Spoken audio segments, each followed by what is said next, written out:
Hey there everyone, this is Michael Duggal, your Greater Toronto Area real estate resource. The June 2025 numbers have just been released by the Toronto Regional Real Estate Board, and as per this article here, it reads Toronto's housing market has completely fallen off a cliff, yet at the same time we're seeing headlines like Toronto home sales climb for the third straight month as buyers gain leverage. So as always, you can count on me to clarify the confusion so I can share with you what's actually happening from being in the marketplace every single day. And if you are considering buying or selling, make sure to call me.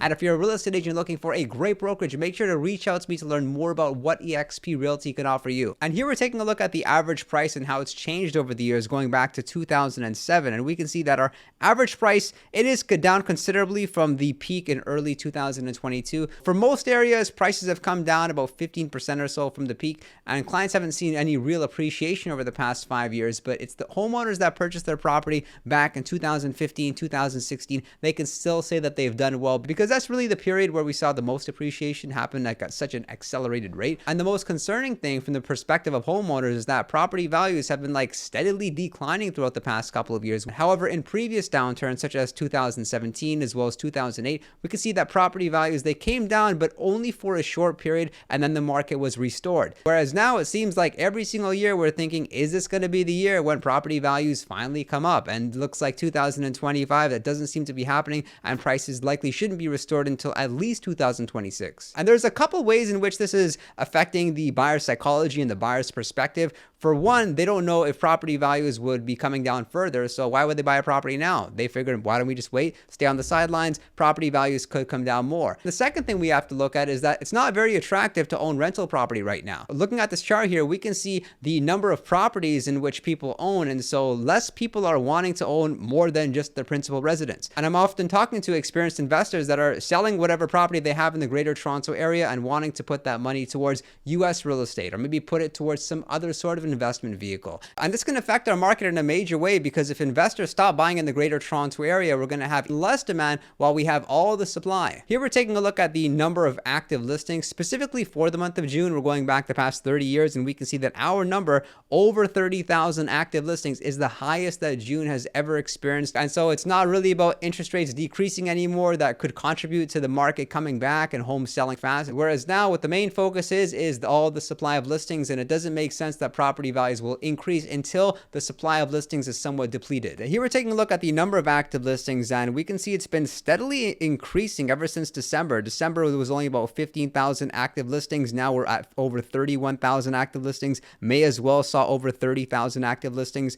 Going back to June 2024, there was just about 23,600 active listings. And I'm often asked, Michael, why are people selling their homes and why are they even listing their property when it's such a buyer's market? And it definitely is a buyer's market. And the answer to that is that we have to understand some homeowners just have to sell. Maybe they bought their property in 2022 when the prices were really high and they can't afford the mortgage payments they're currently paying. Or maybe they're a landlord at a property and the rental prices have come down a little bit and they're not able to pay for whatever expenses that are required to hold on to the property. And let's not forget, of course, cost of living is up, inflation is up, job losses are at a high, and people may have those life circumstances where they would just be better off renting a property versus owning. And let's not forget that renting out a property is very attractive right now because the rents have actually come down about 7% from the past year, whereas owning a property, of course, they have higher interest rates, and if they're selling their property, living in a rental property temporarily, they're able to jump back in the market and just watch the market from the sidelines for now. And a major talking point is that our months of inventory is actually over 5 currently, which means that if no new listings come to the market, it would take 5 months to sell the existing listing supply of homes.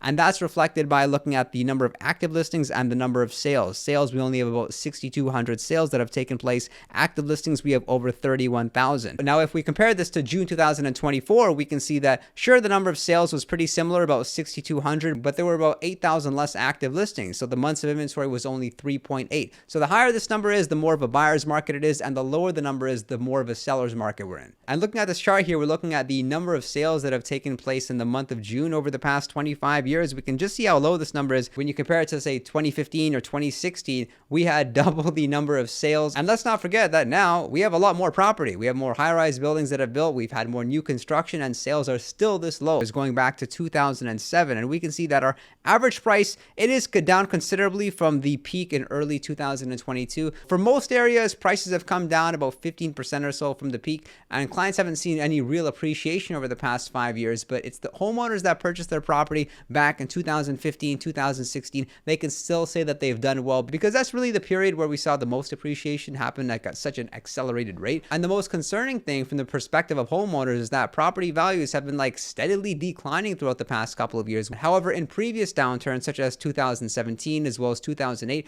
we could see that property values, they came down but only for a short period, and then the market was restored. Whereas now it seems like every single year we're thinking, is this going to be the year when property values finally come up? And it looks like 2025, that doesn't seem to be happening, and prices likely shouldn't be restored until at least 2026. And there's a couple ways in which this is affecting the buyer's psychology and the buyer's perspective. For one, they don't know if property values would be coming down further, so why would they buy a property now? They figured, why don't we just wait, stay on the sidelines, property values could come down more. The second thing we have to look at is that it's not very attractive to own rental property right now. Looking at this chart here, we can see the number of properties in which people own, and so less people are wanting to own more than just their principal residence. And I'm often talking to experienced investors that are selling whatever property they have in the Greater Toronto area and wanting to put that money towards US real estate, or maybe put it towards some other sort of investment vehicle. And this can affect our market in a major way, because if investors stop buying in the Greater Toronto area, we're going to have less demand while we have all the supply. Here we're taking a look at the number of active listings specifically for the month of June. We're going back the past 30 years, and we can see that our number,